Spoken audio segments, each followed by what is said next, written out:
all voted for it over on the post, community, whatever it's called now tab. Let's go ahead and look at 5 tips that I think everyone as authors and writers should know. I'm saying this more as an editor and teacher of writing. See you on the other side.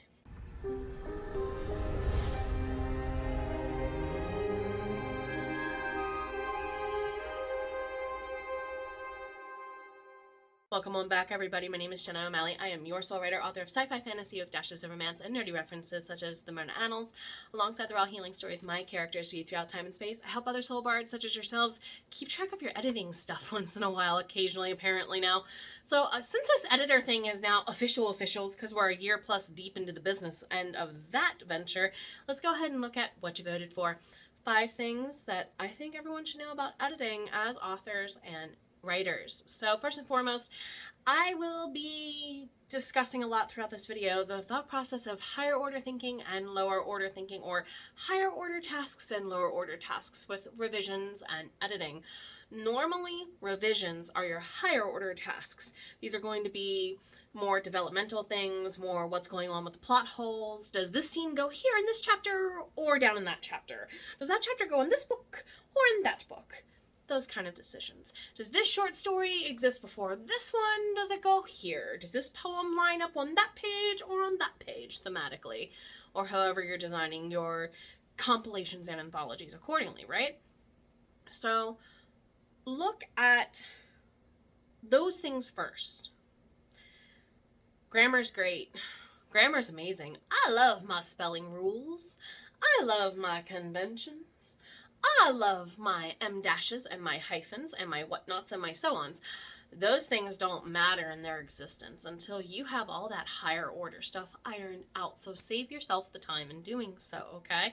I have a video on here that covers the self-editing armors that will kind of help you figure out the higher order things. Not so much the lower order, but those will come into play, I think, by the end of the armors process. Normally in higher end, you're thinking that arm, the adding, removing, moving stuff around kind of mindset. And then you start getting into the grammar of the stuff, the lower order concerns. Leave those for if you're not good at them. You're not necessarily your beta readers, but maybe you have people who you use as proofreaders, as copy and line editors, as someone to double check that stuff for you, okay? Now, also, there's the plotter and planster slippery slope concept that I think a lot of us tend to consider whenever we are a staunch plotter or a staunch pantster. Most of you know those terms. If you don't, a plotter, I need my outline, oh my God, don't take my outline from me.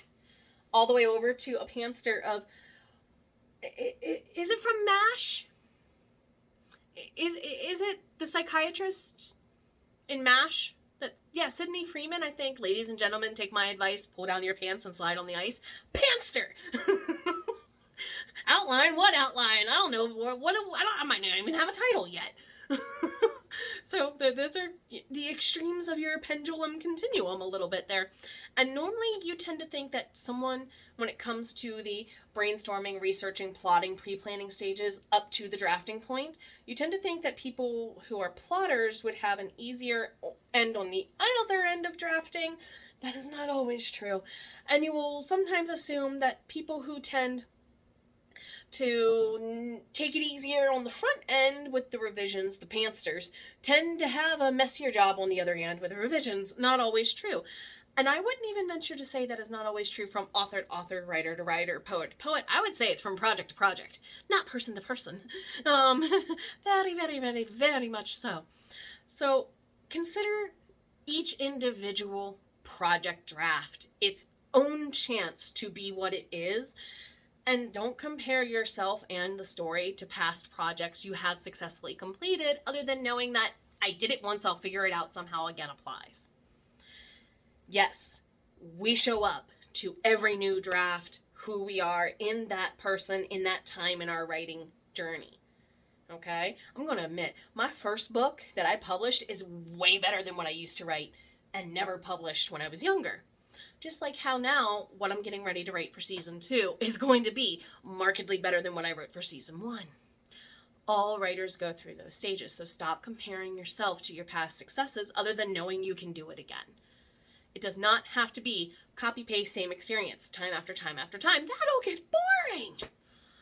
Whew, that's why I didn't like being a teacher. Jenna's going to definitely not fib there. One of the reasons why teaching got boring after a while was I was teaching the same thing again and again and again and again and again and again, and the students weren't listening again and again. Are you listening? Are you there? If you're there, like, comment, share, subscribe. Also, speaking of my former students, they would be definitely upset at me if I didn't say, hey, you forgot about reverse paragraph order. Yes, I did, former students and current clients. So in academic writing, from an editing point of view, when it's a shorter essay, we're saying 50 paragraphs or less, because that's short to me, in my opinion. I did academic research. Anyway, 50 paragraphs was short. And checking it in reverse paragraph order allows you, as like a final polished proofread, to accomplish a couple of things. Check, check. The outline should, in reverse order, somehow from a backwards planning point of view, still make sense. You might catch a plot hole that you didn't see, is what I'm meaning. Also, it, and more importantly, prevents your brain from seeing what it thinks is on the page, or if you're using audio narration to help guide you through this, what it thinks it hears while seeing stuff read to it on the page, okay? This is very much a issue where and gets skipped over as an. This can be easily the. And no, a spell checker's not always going to catch that stuff. Why? Because it's not programmed to. Sadly. And that's how typos usually do happen. It didn't go against one of the X number of rules pre-programmed into its system for it to go, fail, therefore I got to give you this line under it. Also, reverse paragraph and chapter order tends for me as an editor to go, wait a minute, you started melding a little bit characters' voices to switch. One of my clients in a recent draft, she said, I know I took character A and they somehow voice exchanged with character B. What chapter did that happen in? Because I'm not sure. I know it happened. I'm just not sure what chapter it happened in. I reverse paragraph read. Well, reverse chapter read, actually. That would be the better way to do it for a long novel. Do it from the end, last chapter, start at the top of chapter 50, whatever the last chapter number is. Read it, go to the top of the next chapter, read it, and it still should loosely make sense. But I was able to find that issue. It was much more apparent to me going in reverse than going forward because she wrote the story so well.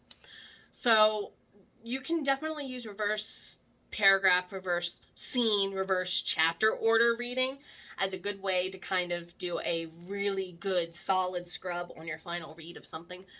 And you might catch things you didn't realize were there all along. The default lists, the brain defaults is what I normally call them. These are the filler words that a lot of you and I are used to using, like coming into a sprint or out of a sprint, just to quickly start or quickly end a sentence. So these brain defaults get chunky in our work and we don't even realize it. There are some clients that I know what their brain defaults are, and I have a list of 20 to 50 words that the first day I have an edit for them, I will check. How many times did they use this? If you're using it more than 50 times in a novel, you may be using it too much, especially if it's a shorter novel. We're looking at words like just, only, overuse of that, overuse of so that, then, than. Are you using them correctly? Ands. Are you using your ands in your and, A-N-D, A-N, versus, and getting those typos fixed? If you know you tend to do these things, Control F, spend 20 minutes looking at them case by case, sentence by sentence, and make sure in an isolated grammatical way you're using it right. I tend to, when I'm typing fast, switch then for than, okay? T-H-E-N versus A-N. And it's just, I'm typing quick. Now, usually, Word's pretty good about triggering me to go, hey, Jenna, you didn't use the right one. Not all the time. So that's where a brain default list comes in handy. If you tend to overmention somebody's eye color, hello, Ian C. Sinclair. He's up there in the corner laughing at me. If you tend to mention someone's eye color obsessively, you might need to use that. Controller command find function search. It can save you a lot of time. And I have clients who are like, the last thing I do before I send this to you is to do my brain fault check the day before.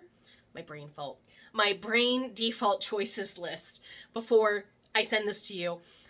And I'm like, I can tell because I save so much time not correcting it for you. Now, some people are trying to save money with their editors. For those of you who pay us, thank you. You literally keep the lights on in some of our businesses. At the same time, if you're looking at a draft and you're like, I can afford one pass, but I think it's going to need two, checking if you know what your brain defaults are, you can definitely save your editor time. But I don't know what my brain defaults are, Jenna. Go ahead and check the link in the description box below. That'll take you to a free PDF on my website that'll hopefully help you build one. You're welcome. Then, of course, there's the final reason. We're finally to number 5. The senses at play. Now, as part of the brain default PDF, I go into this a smidge, so I'm not going to super deep dive into it, but I want to add on, yes, look beyond sight, look beyond look beyond what you see, look beyond what you hear. I feel like Rafiki when I say that. Anyway, look beyond what you see, look beyond what you hear. That's a quote from a movie. Comment below if you know the movie. And the very much essence of there are more than 5 senses in the world exists. Yes, umami is a thing. Umami is the savory taste that definitely combines sweet, sour, and bitter on the tongue in an effective way, okay? I'm also talking about spidey senses. We all have spidey senses about something. Can your character smell rain? That's a special sense. Apparently only us 70s, 80s, and 90s babies know that. Sorry, the kids who were born after the 1990s. I don't know why you didn't get that gene. I've had many a student call me nuts because I'm able to do that. Anyway, are you even looking at characters having an extra entity that's another sense to them? I'm not just talking their magic, okay? Yes, Frey has some really cool animate object spells that let him do epic things in book 1, but it's not until he gets really, really good with his powers with Ezekiel in book 3 and onward that he does the epic, cool, bamf, like Nightcrawler things and Vincent Valentine things that he ends up doing by the big battle in book 5. That was a lot of bees. Anyway, so what other extra senses are you not leaning into that your characters have intuitively? What are their guts? What are their stomachs? What are their squishy parts telling them? Okay? What are their spidey senses? What aren't you listening to out of them? Okay? Without head hopping to someone else. With that being said, what are you editing lately? What are you revising lately? If you're in the middle of Draftlandia for the first time, what fears, concerns, and excitements do you have? Let me know in the comment box below. Check out the description box below, and this little girl and I are going to go ahead and do some self-care, soul-care together. Take care of yourself. You've always been worth it. And so is your voice.